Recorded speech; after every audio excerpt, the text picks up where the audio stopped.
Hey, my name's Rajesh. I'm a direct lender specializing in 2 to 8 unit multifamily buildings. And let's take a look at this new one right here, 4462 West 59th Street in Los Angeles. It's going for $1.85 million.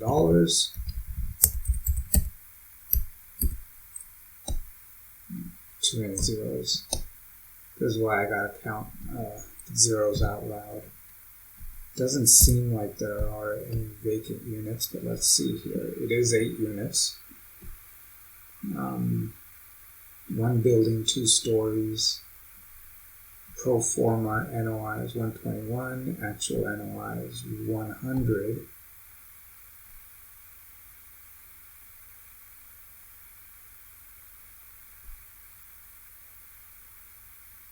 So occupancy 100%. Good. Yearly scheduled income. Look at how they phrase that. Yearly scheduled income, 168. That means they probably have a unit that's occupied but not paying. That's $14,000 a month. Property taxes, landlord insurance. Let's see, utilities. They said their yearly NOI is $100,800. $100,800 divided by 12. So that means it has to be $8,400 a month. This is $400 too short. So let's see, where could we take $400 out from? Let's say maintenance, just say that. $84.95. So we got to get rid of $95 here. So we got to add $95 back in. There we go. Interest rate. Well, we can see that the DSCR ratio at this current point is 1.1 and 1.2 over here at 46% down. Let's see, 5.875. What does that look like? That is a 36% down loan with the agency bank loan, but with the DSCR loan, you can get it at 75% LTV or 25% down. Let's take a look at this down payment. $460 versus $666, $666,000, but you'd have to add about 5 points. Buy down paid by the seller, but still you should know that this is going to change a little bit. So let's say what's the balance of the loan here? Balance of the loan is 1850 minus 462,500,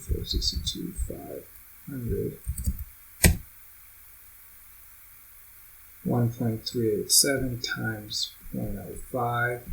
So $70,000. Now add that back in with 462,500, and you get 531 versus 666,000, 133,000, $35,000 roughly.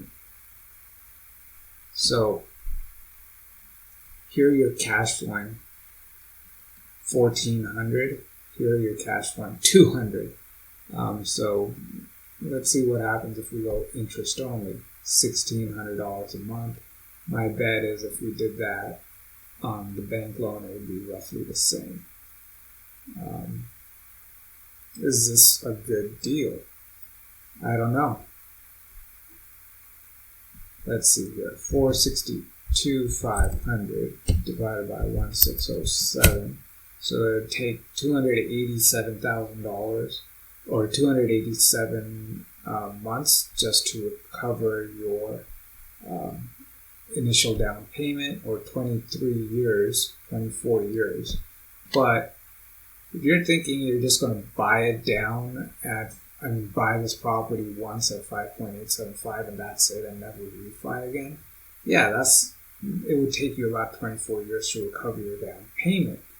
But if you're smart, you're going to wait about a year or two until the property is appreciated some, as well as, well, I'm guessing closer to 3 to 5 years, as well as waiting till interest rates go down, and then do a cash out refi and pull this original amount out. Now you've recovered your original investment in 5 years, $462,000, and you're still cash flowing about $1,600 a month. So here's my cash flow calculator. Purchase price 1,875, I believe.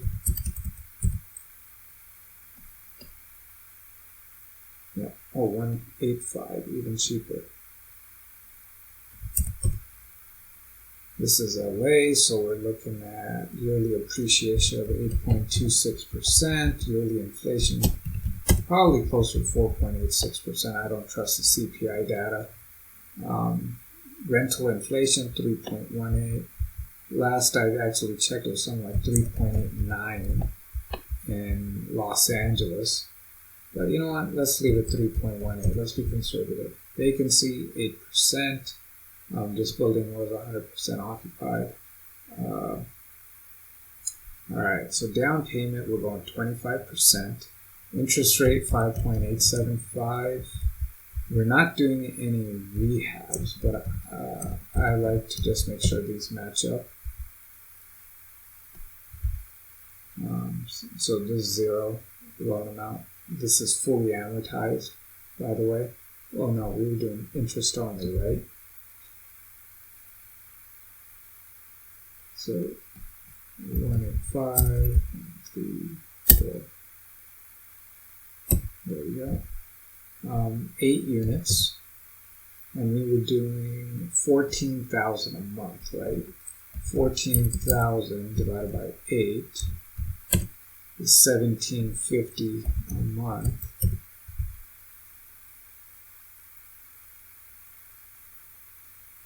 And hazard insurance, 8 units, so we're looking at about $1,100 a unit. Let's see, what did we say we were doing for operating expenses? Legal is $120 a month.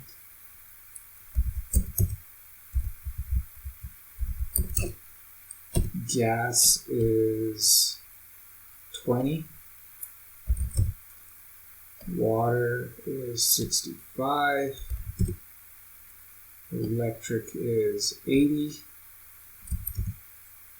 Lawn and snow. Do we have lawn and snow? $1,095. This is, oh, you know what? Let's see here. Pest control is $180, right? Minus $288. Minus $288. $108. So we're going to leave pest control at 0 and trash removal is 250 minus 2. What am I doing? 250 and 288. 250 minus 288. So we're going to leave both pest control and trash removal at 0 maybe. And property manager at 1120. So that's also a little bit high. Where's my property management? There we go. Let's set this at 8.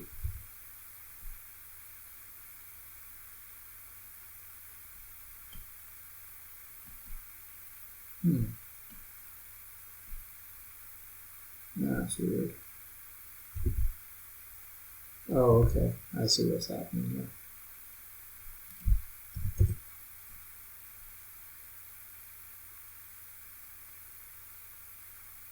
This includes the vacancy rate, whereas that one doesn't.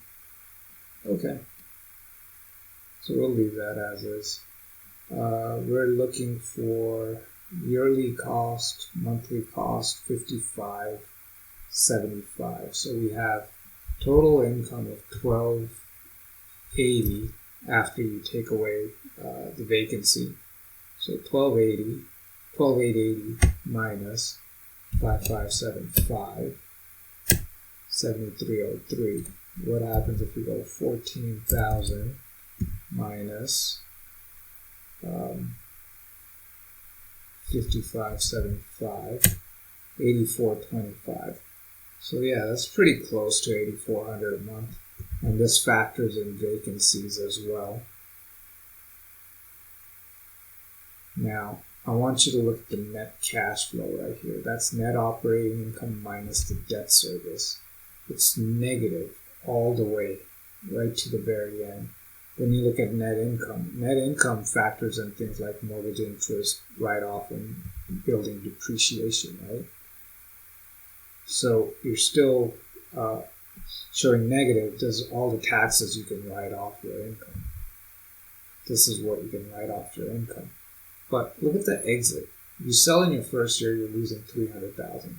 Total in your second year, $228,000. You sell in your fifth year.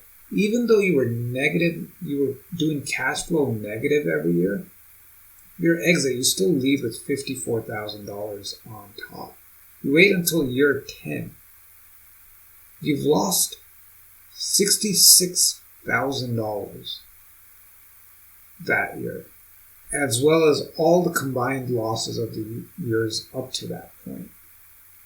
But when you sell the building, you still make a profit of $800,000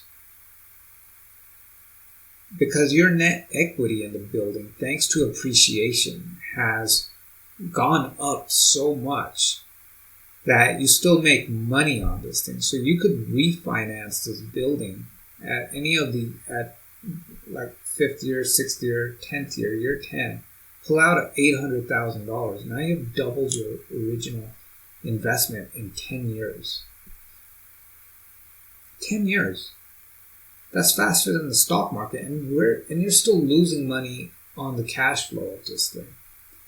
So if you wait until year 30 to sell this building, you've made $9 million, despite losing $5 million over the lifetime of this loan in terms of cash flow. That's because after 30 years, the worth of the building has gone up so much that you're going to make $14 million on just selling. So here's the value of the building in year 2, which is $2 million. End of year 5, $2.5 million. End of the 10th year, it's more than doubled in price. So $3.7 million. Year 30, the worth of the building is $18.48 million. And that's assuming it keeps up with the average yearly appreciation rate that Los Angeles has shown over the past 30 years. So if the next 30 years are anything like the past 30 years, which were like 30 years before that, then even though you're not making any cash flow on this building, the sheer equity alone makes this more than worth it. So if you think of it like the stock market, where you're buying stocks every year. So let's say the very first year you put in whatever this down payment amount is, which is $462,500, right? So you buy Tesla or Apple, Facebook, Google, Netflix, and IBM, and just a whole basket of stocks, right? Or you buy the S&P 500. Just keep it simple. Buy the S&P 500, which averages between 7 to 10% per year. And you put in $462,500 as your first purchase. And then every year after that, you continue sinking $39,000, $46,000, $66,000, $164,000, $423,000 in your 30th year. That means you've sank over 30 years. You've put an additional $5 million into the S&P 500, right? At the end of 30 years, you'll have gotten about $9 million in equity. Because you got to look at the actual value of the portfolio, which is the 18 million.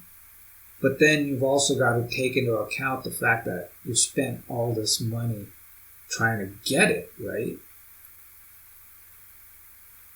Building up to that portfolio. And now when you take all those costs out, you're left with about $9 million. A portfolio that sell all the stocks, you're left with about $9 million in hand. That's pretty impressive. That's pretty impressive. The only benefit I think the S&P 500 has over this particular building is that you don't have to deal with tenants, and you don't have you don't have that emotional connection to the stocks. Whereas you, as a building owner, you form an attachment to it. So if a tenant damages a place, or if a tenant isn't paying rent and refuses to move out, you form this emotional attachment to it. But on the other hand, if you've got a building that cash flows, right, that's not negative over here, that's actually green here, that's giving you money, and you've got good tenants, then it beats the S&P 500 in my opinion, because the cash, this number is no longer negative. It adds into that net equity number, the 15 million, the 14.9 million. So this turns into a $20 million portfolio. And rather than having to put money from your own paycheck into the building every year, you're just getting the rents and putting it back into the building. Or you're getting the rents and you're left with some over that you can spend on yourself, while leaving the rest to pay for the mortgage and the other expenses. So whereas with the S&P 500, you have to keep taking a piece of your paycheck and keep buying more shares to increase your portfolio, this one feeds itself. It pays off the mortgage for you so that you're left and gives you some extra cash on top of that if you get a cash flowing building. And that's the beauty of real estate, is that you don't have to put in as much money as the S&P 500 to get the same returns as the S&P 500 in at least LA. Other cities, you're going to have properties that valuate at 5% a year, 6% a year, 3% a year, 2% a year. It really depends on the area. So when realtors say it's about location, location, location, that's exactly what it's about. And the game is in cash flow. Cash flow is a beautiful thing when it does it, but even without it, this is how people make money in LA. They just wait until the building appreciates enough, then they do a cash out refi, and they've not only doubled their original investment in 5 to 10 years, but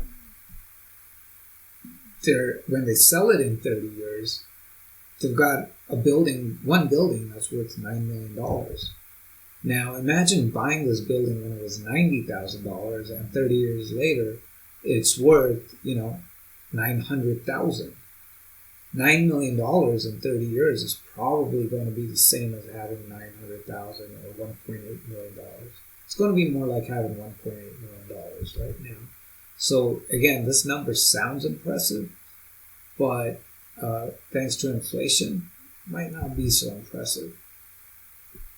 Regardless, at least at the worst case scenario, at minimum, it kept up with inflation. So it was a good place to store your money without it losing its value.